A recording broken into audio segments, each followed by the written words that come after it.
माही सिंह और आप देख रहे हैं नेक्स्ट 9 न्यूज। बहुजनों के मुद्दों की आवाज के तौर पर पहचान रखने वाले किशोर को बसपा संस्थापक किशोर कुमार ने पगला नाम दिया था और उनकी पहुंच मायावती और उनके विरासत संभालने की कवायद कर रहे आकाश आनंद तक है।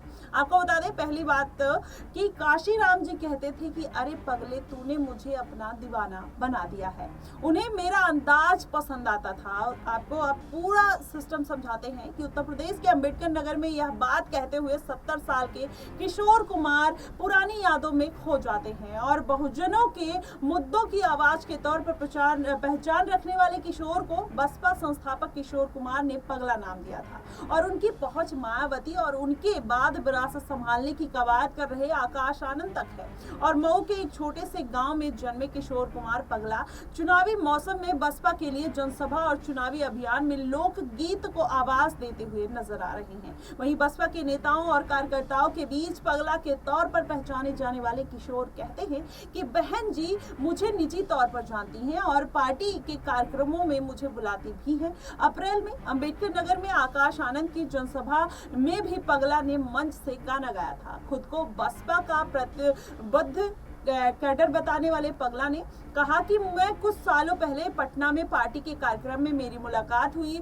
और मैंने उनके सामने गाना गाया था। लोगों को लगता है कि मैं इस उम्र में भी इतना कैसे बढ़िया गा लेता हूँ। गाने के लिए मेरा पैशन है और मैं अपनी पार्टी के लिए गाता हूँ। दलित परिवार से आने वाले पगला ने बताया कि उन्होंने गाँव की महिलाओं से गीत के बोल सीखने को मिलते हैं, जो कि शादी से लेकर त्योहार तक हर मौके पर सोहर और गाली गाने का रिवाज है। ढोलक की थाप के साथ साथ ये गीत गाए जाते हैं और वह बताते हैं कि 1984 में काशीराम जी के बहुजन आंदोलन के साथ जुड़े और उस समय डीएस यानी दलित शोषित समाज संघर्ष समिति के दलित युवा प्रभावित होकर जुड़ जाते थे और वह पार्टी से जुड़े काम करने के साथ ही मनोरंजन के उद्देश्य से गाना भी गाने लगे और इस दौरान काशीराम जी के नजरों में आ गए। पगला बताते हैं कि एक बार बहन जी के जन्मदिन के अवसर पर काशीराम जी ने दिल्ली बुलाया और मायावती से कहा कि हम तुमको अपने कार्यक्रम में ले जाएंगे और इस्तेमाल करो, तुम भाषण देना और ये गाना गाएगा। पगला बताते हैं कि मायावती के सीएम बनने के दौरान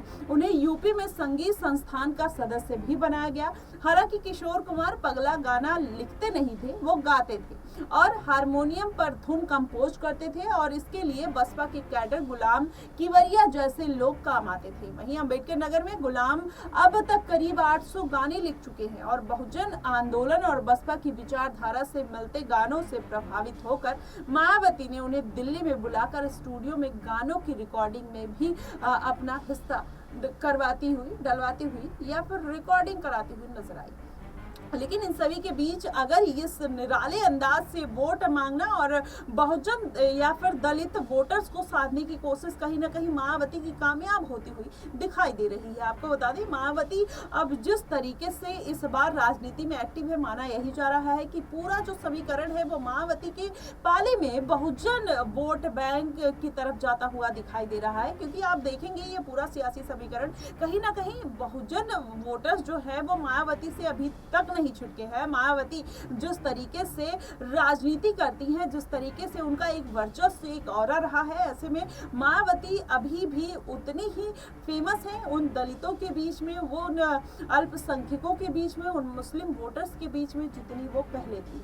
हालांकि अब राजनीति अलग तरीके से देखने को मिल रही है, लेकिन मायावती का जो क्रेज है वो दलित समाज में अभी भी बरकरार है और उसी तरीके से बरकरार है। ऐसे में पगला ने कहीं ना कहीं आकर एक जो दलितों के बीच में अलग जगाई है। ऐसे में माना यही जा रहा है कि इस बार मायावती अंबेडकर नगर सीट पर अपनी जीत पक्की कर सकती हैं और अन्य तमाम क्षेत्रों में भी मायावती की कुछ सीटों पर पकड़ है, तो यहाँ पर भी मायावती हो सकता है कि 1-2 सीटें और निकालती हुई नजर आए। फिलहाल आपको क्या लगता है कि मायावती अगर पगला को अपने रैलियों में ले जाती हैं तो क्या वही पुराना वाला क्रेज देखने को मिलेगा, या फिर मायावती जिस तरीके से ये बात कहती हैं कि हम किसी भी तरीके का मैनिफेस्टो लॉन्च नहीं करते, हमारा काम बोलता है, तो क्या मायावती का काम वाकई में बोलता हुआ नजर आएगा और लोग उनको वोट देते हुए नजर आएंगे? आप हमें कमेंट बॉक्स में बताइएगा जरूर। फिलहाल के लिए बस इतना ही।